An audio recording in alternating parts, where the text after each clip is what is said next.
It's a severe thunderstorm warning. Yep. A little hard to read through the lens. The National Weather Service in Chicago has issued a severe thunderstorm Oh. warning for western Ogle County in north central Illinois God. until 3:30 p.m. Another one? At 2:44 p.m., a severe thunderstorm was located over Milledgeville, or 10 miles north of Sterling, moving northeast at 60 miles per hour. Hazard, 60 miles Everything per is hour so with close to gusts us. and $5 hail. Source, It's like... radar indicated. Impact, hail damage to vehicles is expected. Expect wind damage to roofs, siding, and trees.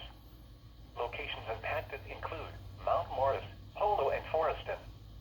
This includes Castle Rock State Park and White Pines State Park. Oh, White Pines is gonna get hit. So is Castle Rock. PM for north central Illinois. For your protection, move to an I think I've been to room both. on the No. lowest floor of a building.